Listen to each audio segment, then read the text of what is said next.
Multimedia. Derecho a tus oídos. Desde la Ciudad de México, la frecuencia de la Facultad de Derecho. IUS Canal Multimedia presenta Frecuencia Disciplinaria. Programa de radio de la Facultad de Derecho a través de la División de Universidad Abierta. El Instituto de Investigaciones Jurídicas IFES Acatlán. IUS Canal Multimedia. Comenzamos.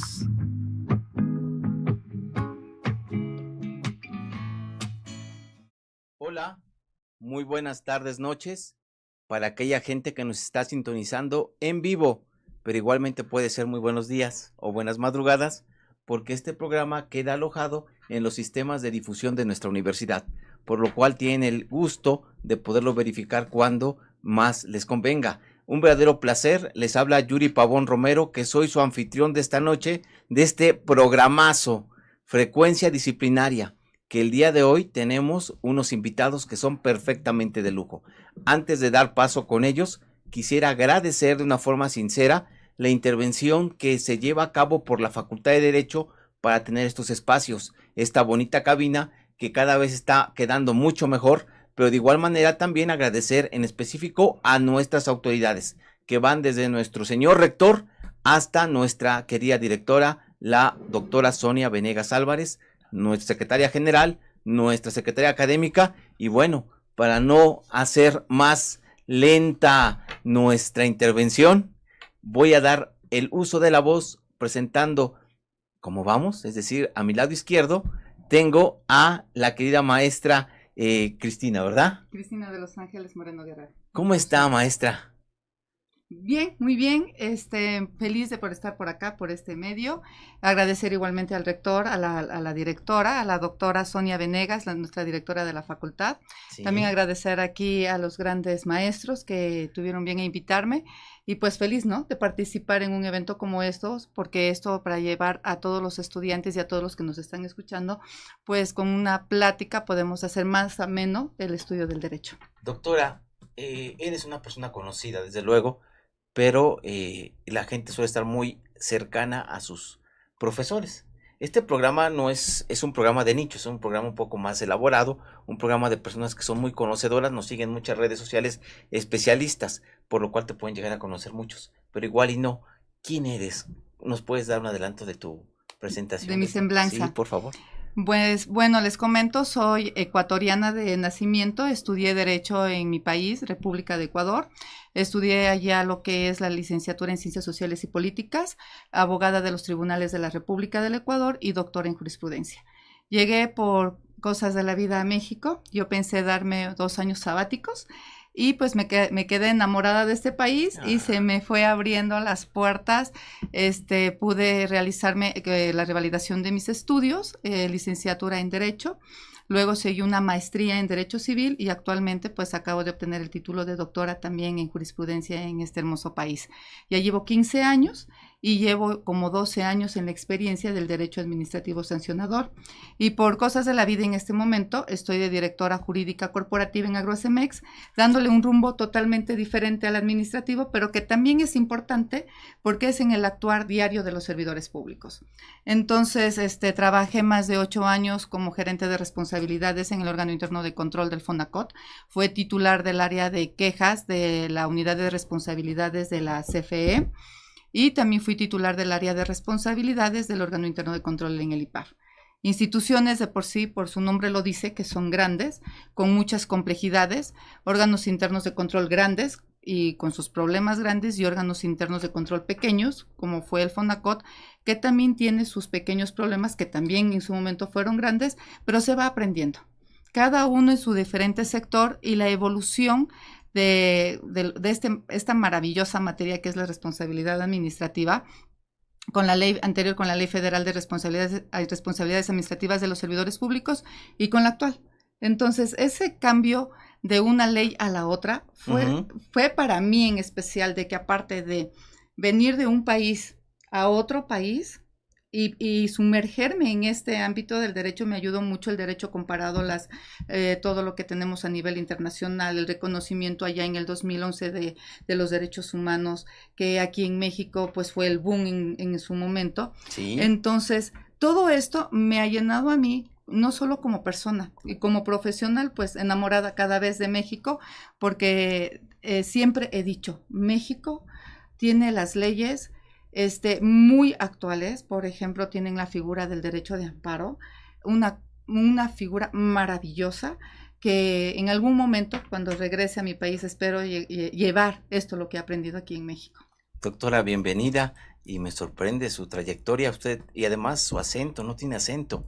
Usted es más mexicana, yo creo que Omar, ahorita que vamos a presentar. Bueno, es que ahí hay un tema, cuando yo llegué, bueno, si me permiten, para no alargarme mucho, hubo un tema que cuando llegué a México y empecé a litigar, me decía un amigo abogado, necesitas cambiar ese acento, porque si a los propios abogados mexicanos es muy difícil la carrera de litigante, con tu acento va a ser complicado. Entonces fue una meta. Mi esposo no está muy contento porque cuando me enojo me sale lo ecuatoriano, pero sí tengo ya el acento mexicano. Bienvenida, doctora, bienvenida. Hoy por la mañana, por los pasillos a las 7 de la mañana, antes de las 7 de la mañana, tuve el gusto de encontrarme a la siguiente invitada, porque ambos damos clases a la misma hora en la división de estudios de posgrado, y fue un gusto encontrarla, y nuevamente ahora para cerrar el día, 2 horas después nos volvemos a encontrar. Querida Miriam, eres una conocida de estos programas, por favor, ¿te puedes presentar? Claro, muchísimas gracias, querido amigo, el doctor Yuri, que por supuesto, como dice, compartimos esos pasillos desde hace muchísimos años. Sí. Y bueno, igual agradecer a nuestra directora, la doctora Sonia Venegas, por estos espacios y por todo el apoyo que nos brinda siempre a los académicos y a toda la comunidad de la facultad. Y a mi querida amiga, además, le mando un gran abrazo, un saludo y agradecimiento a nuestras autoridades de la facultad. Y bueno, yo actualmente soy magistrada titular de la ponencia 17 de la Sala Especializada en Responsabilidades Administrativas y Derecho a la Buena Administración del Tribunal de Justicia Administrativa de la Ciudad de México, en donde pues antes fui proyectista también por 15 años, entonces tengo bastantes años en el tribunal. Una carrera jurisdiccional plena. Sí, una carrera jurisdiccional ya muy sólida, ¿no? Ya 21, un poquito más de 21 años. Antes estuve en Financiera Nacional Azucarera como liquidadora de la institución, como liquidadora de la financiera, y antes estuve en un despacho también en litigio. Entonces ahí también tuve oportunidad de litigar. Adicionalmente estuve en una consultoría política por 9 años también haciendo análisis político. 9 años, he empatado un poco con los tiempos del tribunal y pues bueno, soy abogada por la Facultad de Derecho, especialista en Derecho Administrativo por el posgrado de la Facultad de Derecho, maestra en Derecho por el mismo posgrado de la Universidad Nacional, doctora en Derecho con mención honorífica por otra institución. Tengo un libro sobre Sistema Nacional Anticorrupción y los sistemas locales.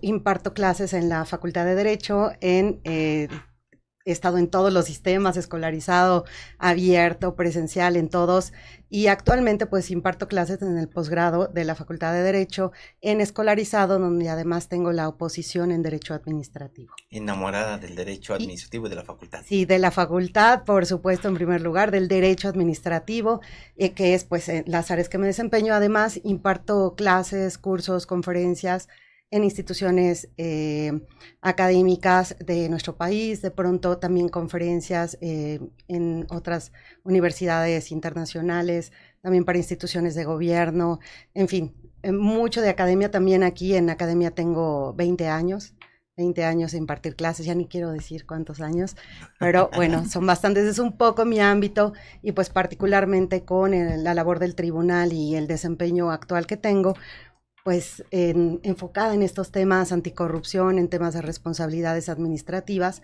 sobre todo pues la parte que nos toca a partir de esa creación del Sistema Nacional Anticorrupción, la reforma a las leyes de 2016 y la implementación que se ha hecho de esto, Ciudad de México, a partir de 2019. Gracias, querida doctora, un placer. Un gusto. Gracias. Y por último, los caballeros hasta el último, tengo el gusto de presentar al maestro Omar. Omar no solamente es un gran académico, una persona que ha trabajado en el ámbito jurisdiccional a nivel federal y también federal en entidades federativas. Sobre todo puedo decir que es un gran amigo, puedo decir un cuate muy cercano, un amigo muy cercano, con gran estima. Querido Omar, ¿puedes presentarte? Claro, muchas gracias, Yuri. Bueno, pues empezando igual, de la misma manera, agradecerte por la invitación a Miguel Alejandro, a nuestra directora, la doctora Sonia Venegas, por esta apertura de espacios con temas pues ya más dinámicos, novedosos, que hacen que Radio You se vaya levantando en esta de su administración. Bueno, pues sí, como dice Yuri, tengo más de 20 y tantos años ejerciendo la profesión y a mí me conquistó, por no decir, tomé la batuta de un gran maestro, quiero llenar sus zapatos, todavía me falta, de don Alfonso Nava Negrete, y por él llegué al derecho administrativo. Llegué al entonces Tribunal Federal de Justicia Fiscal y Administrativa y bueno, pues ahí he hecho gran parte de mi carrera como funcionario jurisdiccional en varias salas regionales, metropolitanas, sala superior. Hoy día estoy en la sala especializada en materia de propiedad intelectual por azares del destino. Pero bueno, también he tenido paseos por afuera que me han permitido conocer esta materia más de primera mano al haber estado en el órgano interno de control del Consejo Nacional de Fomento Educativo alguna vez, con un puesto de analista, después estar como subdirector de amparos contra actos en la dirección jurídica del Instituto Mexicano del Seguro Social, como titular del área de responsabilidades y verificación patrimonial de la Contraloría Interna del propio tribunal. Muy ad hoc a lo que vamos a platicar. Exactamente. De hecho, gracias a eso y a grandes amigos que tuve como maestros y jefes, como es el magistrado en retiro Manuel Lucero Espinosa, Luis Humberto Delgadillo, tuve la oportunidad de escribir con ellos en coautoría hace pues ya casi 10 años, 9, cuando salió precisamente este Sistema Nacional de Corrupción, un libro en coautoría, y de ahí, bueno, se han venido varios, en donde tengo la oportunidad de escribir con ellos sobre derecho administrativo sancionador.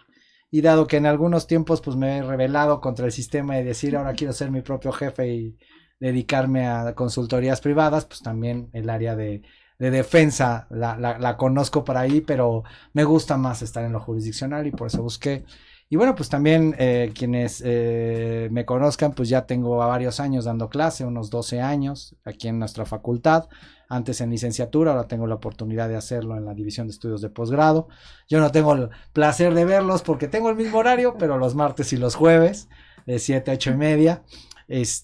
Y en algunas otras privadas, en otros estados, en Culiacán, Puebla, Tepic, donde me dejen hablar, pues yo voy encantado, ¿no? Aunque mi novia a veces sí reclama porque son muchos fines de semana afuera que me tengo que dar, pero sí estoy dando clases por otros lados también. Esto de la docencia es un placer maravilloso, ¿no? Una seducción, es un amor que no se puede dejar, desde luego. Bueno, como se pueden dar cuenta, queridos amigos, tenemos una ensalada, no puedo decir una multifaceta, sino una ensalada de combinaciones académicas, jurisdiccionales, de investigación. Entonces vamos a empezar porque el tiempo es cruento. Van a ver que entre más nos tardemos, se nos va a ir como agua, entonces mejor empecemos de forma directa. Querida doctora, ¿qué recomendaciones podrías terminar dando o podrías compartir al auditorio para poder llevar a cabo una denuncia, digamos, con el calificativo de sólida,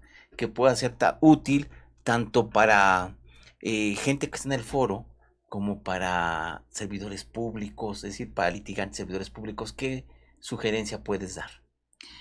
Bueno, a mí me gustaría partir, como bien lo dijo la doctora, con esta Ley General de Responsabilidades Administrativas de los Servidores Públicos tenemos una nueva figura que fue creada, que ya es la autoridad investigadora. ¿Sí? Tenemos la autoridad substanciadora y la autoridad resolutora. Cada uno en su momento de que les toca en el proceso administrativo como tal. Todo este proceso inicia con la denuncia, como bien lo dice. Esta denuncia de acuerdo al artículo 90 que tenemos en nuestra ley, nos marca ya las pautas de ciertos principios que debe de regir esta investigación como autoridades, porque antes no lo teníamos, esta figura de autoridad.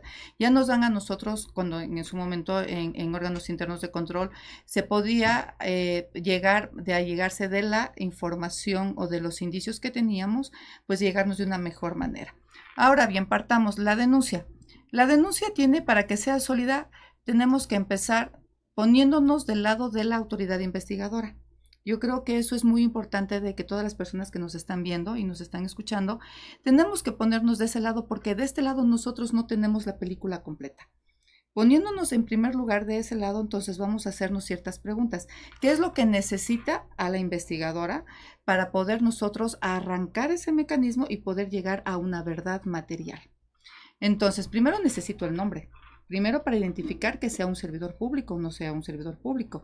Entonces, yo ya determinando que si es un servidor público que está activo o que ya salió, hasta dónde va a llegar mi facultad de investigación, si es mi competencia o no, porque pueden haber casos que el servidor público ya no está trabajando en la dependencia donde está y están denunciando hechos pasados, o que ya incluso pueden estar hasta prescritos. Es muy importante determinar esto. En primer lugar, el nombre, para poder yo saber si efectivamente está dentro de mi dependencia o de entidad, para poder yo tener mi competencia y poder iniciar mi investigación. Luego, dice en nuestra ley que son indicios.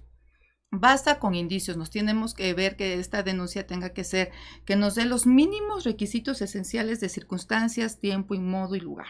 Siempre he sido bien sonado las circunstancias de tiempo, modo, ¿a qué nos referimos? A hacernos preguntas: ¿qué sucedió? ¿Cuándo? ¿Cómo? ¿Quiénes estuvieron presentes? Mientras más detalles nos puedan dar a nosotros, no son estos indicios de los que partimos para nosotros poder dar líneas de investigación. Entonces, ya cuando nos van dando esto, nosotros vamos a determinar qué tipo de conducta se va a determinar. Más elementos sólidos, más fuerte va a ser nuestra investigación. No nos podemos basar, muchas veces son rumores, son creencias muy subjetivas. Entonces nosotros tenemos que solicitarle al denunciante de que nos den más elementos para poder nosotros iniciar el proceso. Muchas veces es complicado porque tienen este miedo y este recelo que se van a ir contra ellos, porque muchas veces en años pasados siempre eso ya se ha erradicado mucho, porque tienen el miedo de denunciar y porque dicen: no, es que no le van a investigar al servidor público, ahora me van a investigar quién es el que puso la denuncia y voy a investigar por qué lo pusiste. Entonces, no es así. Tenemos nosotros que tener varios elementos para incluso poder, desde la área de investigación, poder determinar los elementos subjetivos y objetivos, porque también al momento de allegarnos de las pruebas que son idóneas y cuidar sobre todo la presunción de la inocencia, porque es una presunción. No puedo yo prejuzgar y decir, incluso cuando yo emita el IPRA, es un informe de presunta responsabilidad. Es un nombre adjetivo, ¿no? Presunta. Presunto, o sea, yo tengo que cuidar en todo su momento esa presunción de la inocencia, y con eso conlleva el honor y la dignidad del ser humano. Porque es muy fácil incluso levantar un rumor, levantar para un servidor público que hizo tal cosa, que hubo un acoso laboral, que hubo un acoso sexual. Y ha habido casos en que muchas veces se ha ido al exceso de defensa. A veces yo lo veo, de que muchas veces hay, como buenos servidores públicos que somos, y también hay servidores públicos que se les debe de llamar por su conducción, pero hay elementos también en la ley que a veces les dejan sin un poco de defensa de aquellos servidores públicos, en el caso por ejemplo, de denuncias que tienen que ir incluso primero al comité de ética, como el acoso laboral, el acoso sexual, el hostigamiento, porque ya no es, ahí ya cambia un poquito esa área de investigador, y ya voy a entrar yo para defender e incluso solicitar medidas precautorias para mi víctima. Entonces, porque ya estamos precautelando otro bien. Entonces sí es muy importante que las personas, servidoras públicas, incluso porque no solamente son las denuncias para servidores públicos, también no nos olvidemos de los particulares, porque en esta nueva ley ya se puede denunciar a los particulares que tienen que ver directamente con contratos que tienen contratos con el Estado. Entonces, muchas veces se puede, la figura del denunciante antes no era tan importante. Hay una tesis, Omar, ahí si me ayudas, hay una tesis en que antes cuando un denunciante se le archivaba la causa, no tenía el poder de defensa. Decía la Corte que carecía de interés jurídico para promover el amparo. Y ahora ya tenemos eso, entonces ya el denunciante, que puede ser anónimo también, puede ya, en el momento en que se le notifique que efectivamente su denuncia carece de circunstancias, tiempo, modo, lugar, falta, no prosperó, él ya puede proponer un amparo. El acuerdo de conclusión de archivo, ¿no? Contra el acuerdo de conclusión de archivo, que claro que la ley también nos da la opción que dice cuando tengas nuevos indicios los puedes reabrir porque no se cierra por completo, solamente como que queda dormido y te da la opción que cuando tengas un nuevo indicio, una nueva prueba, lo vuelves a reabrir. Puedas nutrir exactamente, hasta poder llegar a tener más elementos. Es importante esta denuncia que venga con todos los elementos, porque no nos olvidemos que la autoridad también tenemos un círculo de acción.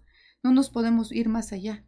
Entonces, no nos podemos basar en un chisme, en un rumor, tienen que ser actos concretos. No es importante que nos den los nombres de las personas, puede ser mediante las denuncias anónimas o, por ejemplo, también tenemos otra figura de alertadores, que es alertadores que se les va, sobre todo son conductas graves, que es a través de la página del CIDEC, de la Secretaría Anticorrupción y Buen Gobierno, en donde se le pide, se le va a proteger el anonimato.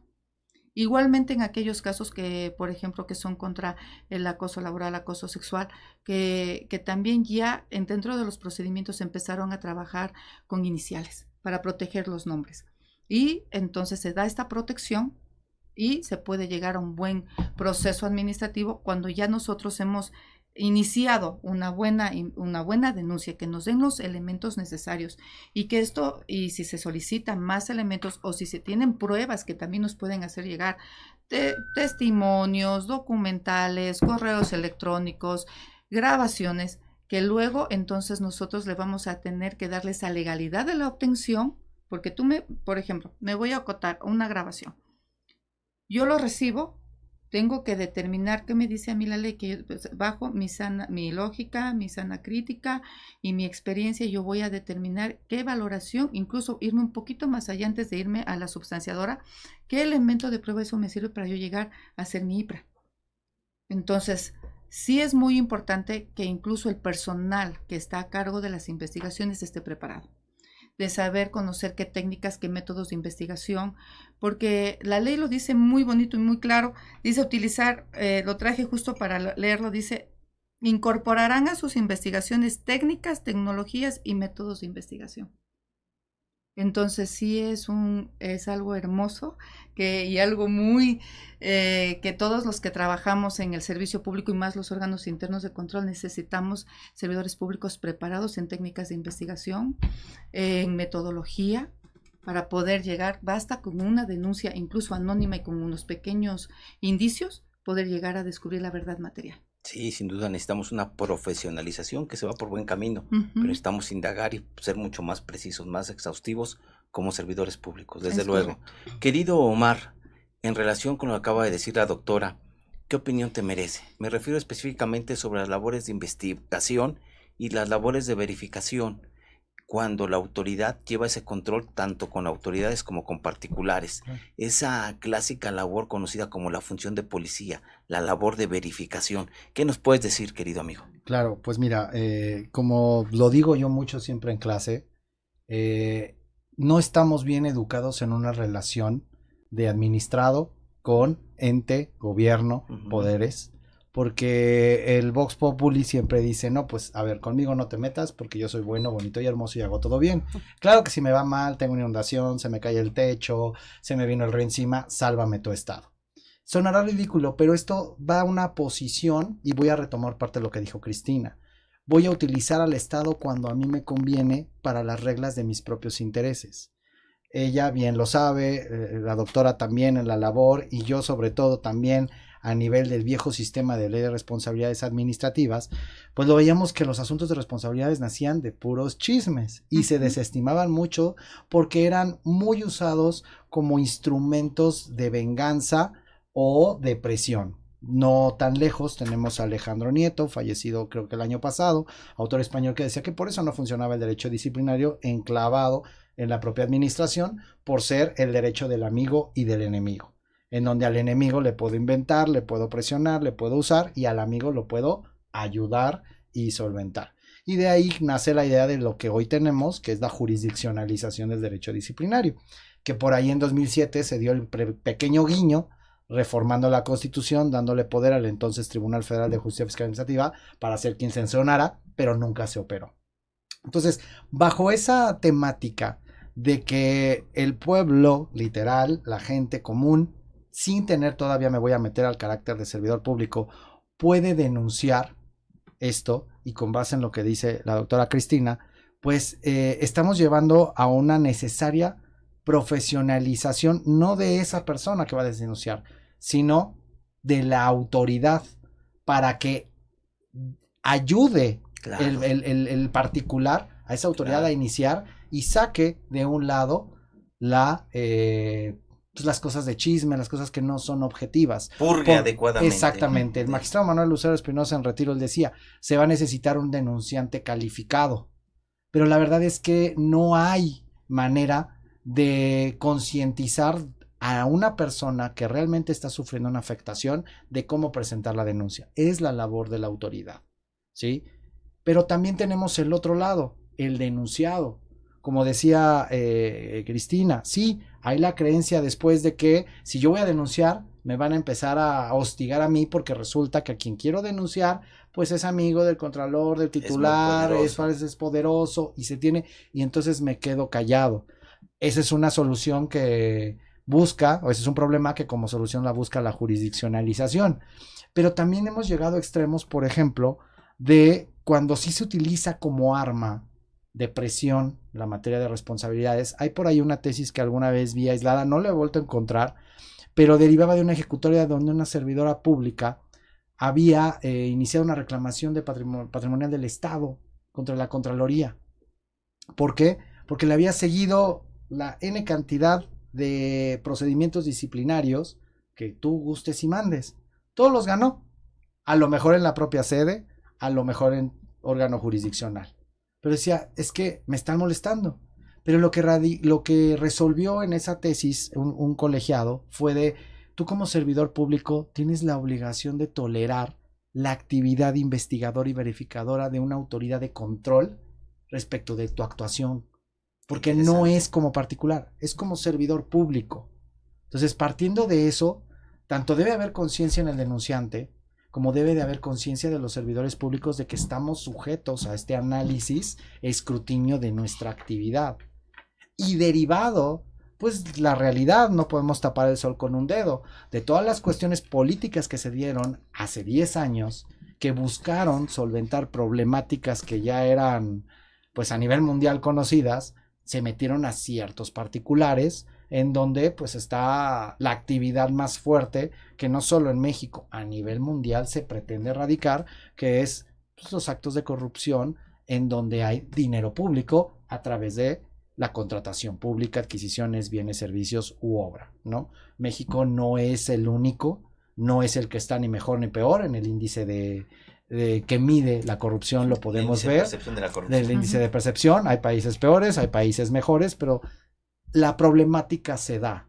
Entonces, estos procedimientos de investigación y de verificación creo que siempre deben de existir. Creo que la población no puede rehusar que el Estado los ejerza, aun cuando yo crea, porque sí creo es una creencia, valga la redundancia, que yo estoy haciendo las cosas bien. Siempre he sostenido que en muchas de las materias el Estado no es inquisidor. El Estado es de comprobación o verificación. Las propias palabras nos lo dicen, yo lo sostengo en clase. En una ley federal de procedimiento administrativo, yo no voy y te ejerzo una verificación para ver si tu establecimiento está bien porque yo quiero cerrarlo. Voy a verificar que cumplas con los requisitos mínimos que están en las normas que tu propia voluntad puso, porque se pusieron en las leyes. En materia fiscal, no dice el 42 que te van a ir a un procedimiento inquisitivo, a un procedimiento para quitarte todo tu patrimonio. No, dice que voy a comprobar que cumplas con tus obligaciones fiscales para las cuales tú tienes un principio de autodeterminación. No solamente a ver si lo hiciste bien.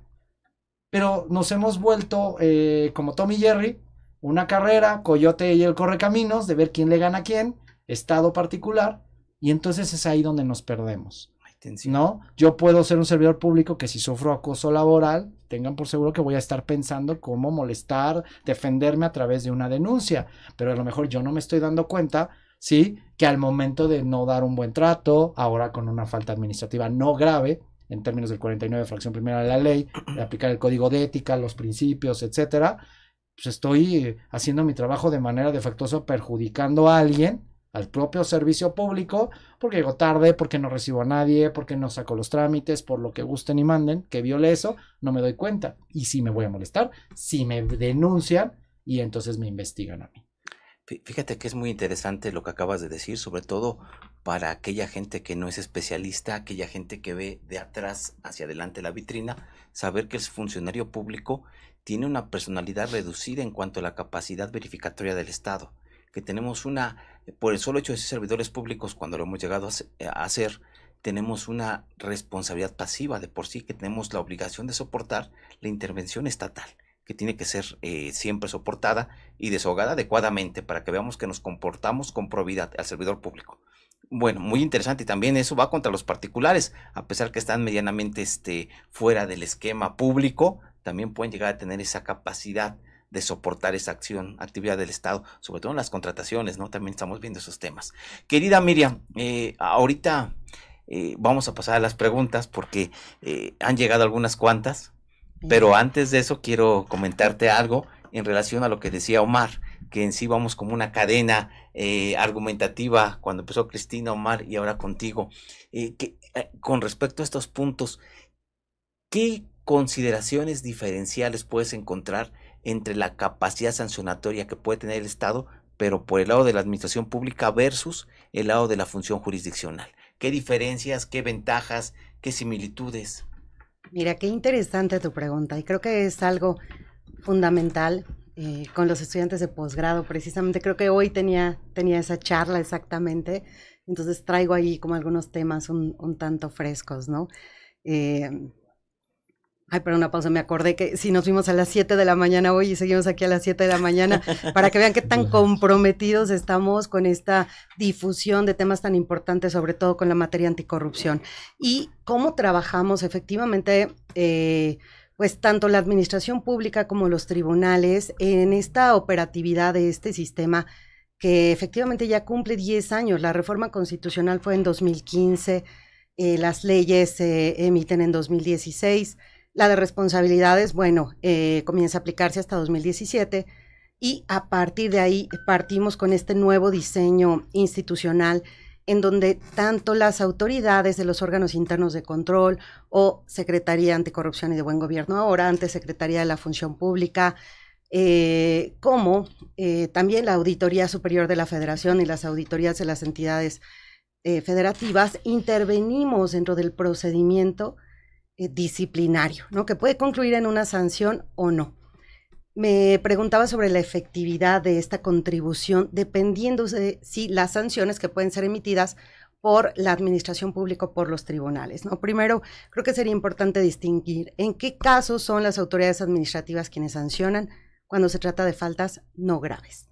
No, faltas no graves que se encuentran listadas en el artículo 49 de la ley y vinculadas un poco con el 50, claro, que se trata, por ejemplo, de violación a los deberes de los servidores públicos, ¿no? Entonces, también tenemos que hacer aquí una distinción importante.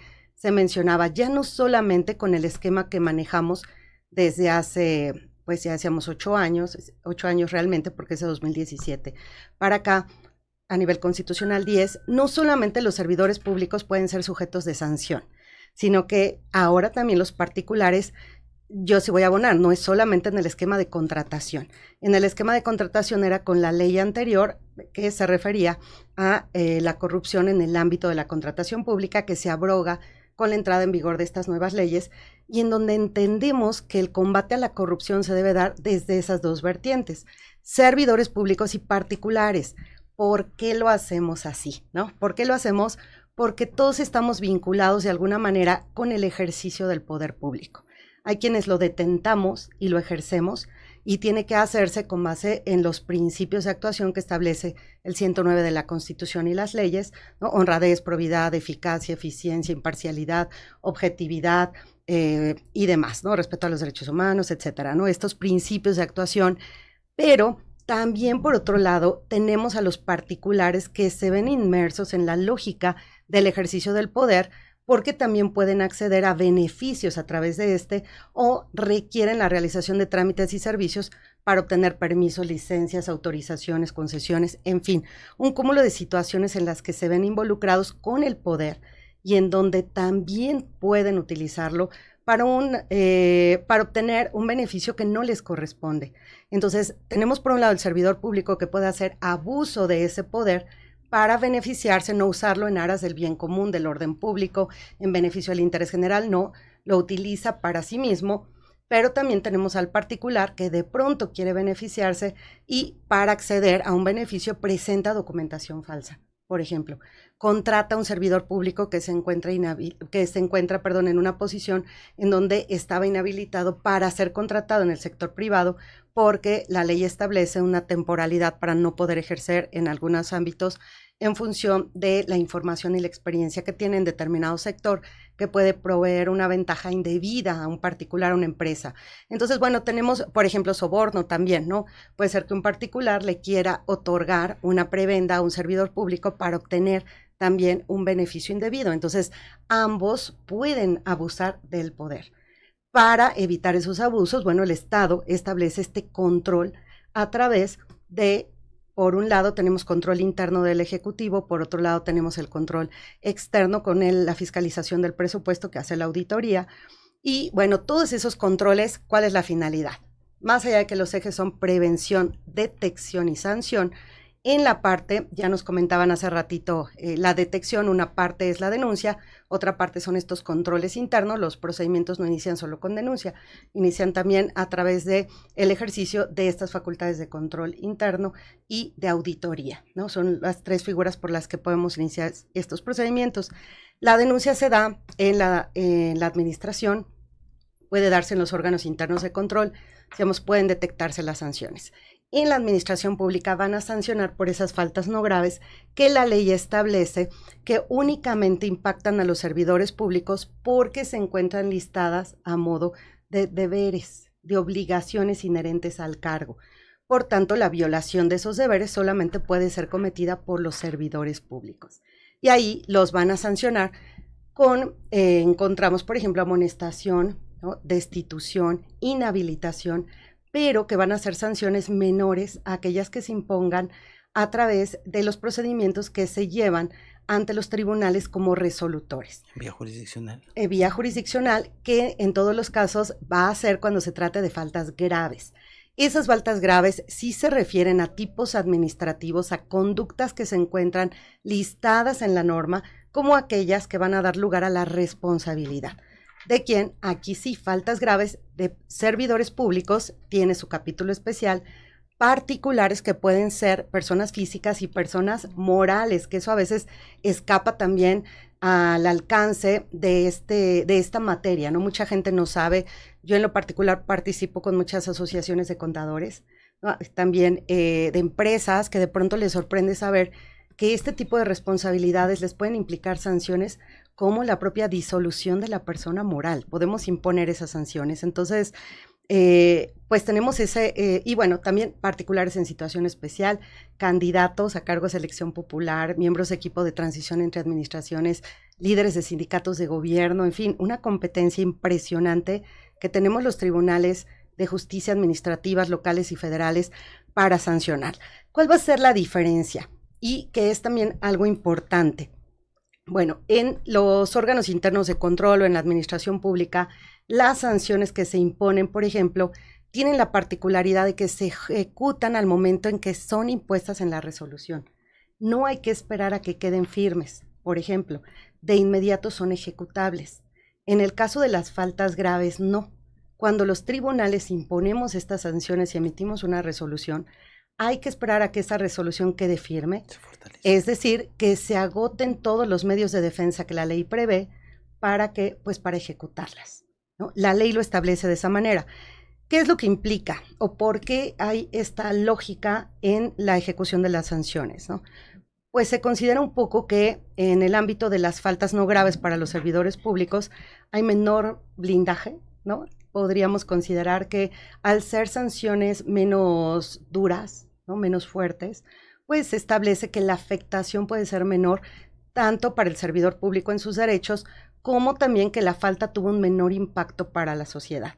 Entonces podemos ejecutarla, aunque existe la posibilidad de que el servidor público le impugne después y sea restituido en el goce de sus derechos sin mayor problema y sin mayor afectación, o por lo menos así se estima, ¿no?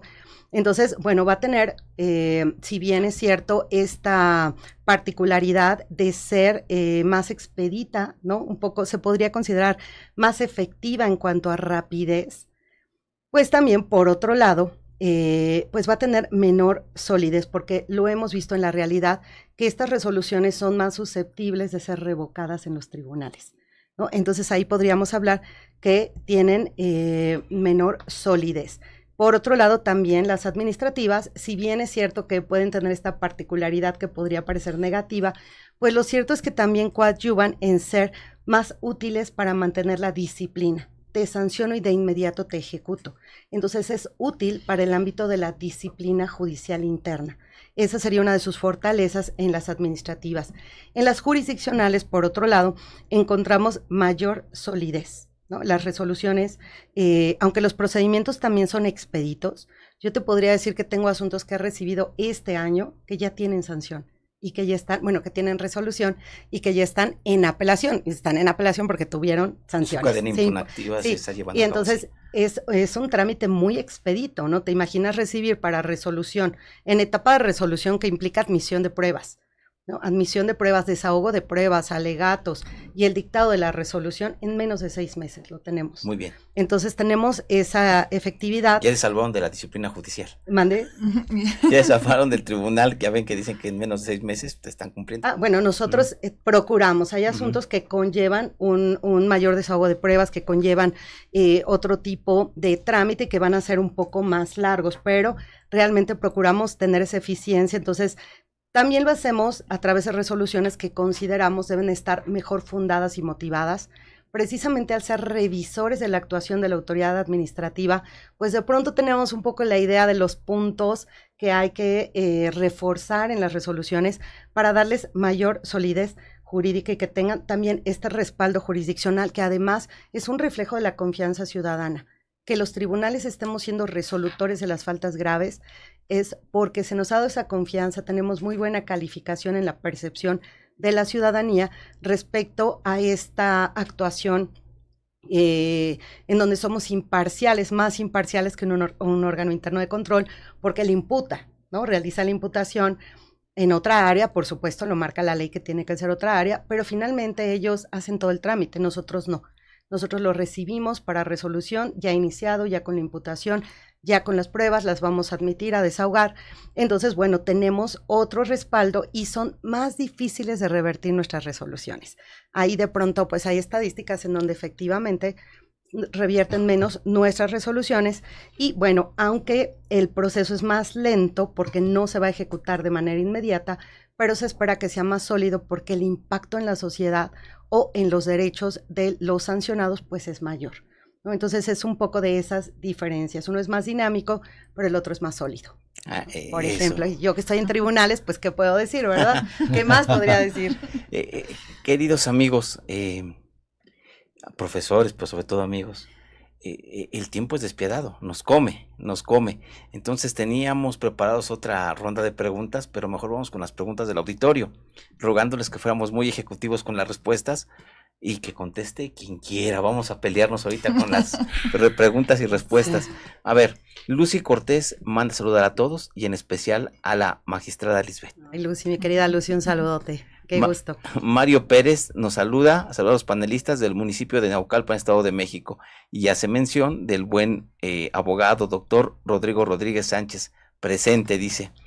Un gusto también, Rodrigo, un saludote. Saludos a lindo. amigo. Y a toda la comunidad, a toda la comunidad de derecho disciplinario que también siempre están presentes en estos eventos, un saludo. Son una maravilla. Damka Velus, qué excelente programa y qué temas tan buenos. Gracias. Gracias, un saludo también. Yadira Montoya, saludos estimado doctor Yuri, un abrazo desde Morelos. Igualmente Yadira, un abrazo cordial, se te recuerda con mucho aprecio a todo mundo de por allá de Morelos. Ricardo S. Vega, querido Ricardo, dice saludos a todas las personas que integran la mesa, en especial a la doctora Lisbeth Muñoz y al doctor Yuri Pavón. Abrazo afectuoso. Querido Ricardo, eres muy bien correspondido en cuanto a aprecio. Totalmente, coincido con Yuri, doctor Ricardo, un gusto saludarlo. Desde luego, Yadira Montoya dice abrazo fuerte al maestro Omar. Gracias, Yadira. Saludos. Y ahora aquí ya escribió Rodrigo Rodríguez, fíjate, dice desde Jalapa, nuestro amigo es jalapeño. Jalapeño dice, excelente programa, excelentes conductores, excelentes invitados. Abrazo a la doctora Lisbeth Muñoz, al doctor Omar Herrera y a la maestra Cristina. Presente, don Mario. Saludos. Dice Verónica Rodríguez, saludos queridos doctores, saludos magistrada Lisbeth Muñoz, un gusto verlos. Mateo Martínez nos manda saludos también, saludos desde Oaxaca, claro que sí. Alfredo Flores dice, en caso que un magistrado no acate una jurisprudencia de aplicación obligatoria en términos del 217 de la Ley de Amparo, comete alguna falta administrativa, si fue una jurisprudencia del Pleno de la Sala Superior, que sí es obligatoria para el Tribunal Federal de Justicia Administrativa. Todos me voltean a ver a mí. Tribunal Federal. Pues mira, hablamos de federal. Bueno, pues la respuesta es depende cómo se encuadre esa conducta. Aquí el hecho y lo que siempre he sostenido desde que nació este sistema es que en mi particular punto de vista, que fue por ejemplo en el libro del Sistema Nacional lo que sostuve, el primero que salió, fue de eliminamos obligaciones genéricas y abstractas para los servidores públicos, creando únicamente conductas proscritas. En una comparativa que se pueda hacer entre el artículo antes el 8 de la Ley General Federal de Responsabilidades Administrativas y el 49, parte de las faltas administrativas no graves y partes de las graves, vamos a ver que el legislador lo que hizo fue darle la vuelta, poner esas obligaciones ahora como elementos de tipos de ilícitos administrativos. Entonces mi respuesta es depende. ¿Por qué? Porque la conducta que nos pregunta pues no está tipificada. No está como tal en un régimen de responsabilidad administrativo aplicado en términos de la Ley General de Responsabilidades. Sin embargo, eso no quiere decir que sea punible o no. Sí lo puede ser. ¿Qué es lo que va a hacer? Tendrá que haber una denuncia, ¿sí?, que tenga elementos mínimos para que prospere, en los términos que dijo la doctora Cristina, que pueda llegar a una calificación de que esa conducta actualice alguna de las faltas previstas en la ley. A mi leal y saber entender, como nos decía el magistrado Lucero, el cajón del sastre, para mí es la de abuso de atribuciones, ¿sí? Es el artículo 54, 57 de la Ley General de Responsabilidades, y sería la que yo podría decir puede encuadrar ahí ese hecho en la conducta, pero el hecho como tal no está tipificado. Muchas gracias, querido Omar. Nuestro querido amigo Ricardo, seguramente esto lo puede contestar alguna de las dos damas que tenemos aquí. Dice, el artículo 93 de la Ley General de Responsabilidades Administrativas establece que la denuncia deberá de contener datos o indicios, lo cual parece ser que es un requisito de admisibilidad, lo que a mi parecer es incorrecto debido al principio de prevalencia de interpretación conforme al artículo 1 de la Constitución. No sé qué nos puedan decir. Pues yo creo que esta lógica de que la denuncia deba contener estos datos o indicios, pues debe valorarse a la luz de que no podemos darle trámite también a cualquier, pues sí, denuncia, cualquier manifestación que realice una persona, en aras también de que la facultad del Estado se debe ejercer también de manera responsable y sustentada, ¿no? Imagínate la cantidad de denuncias.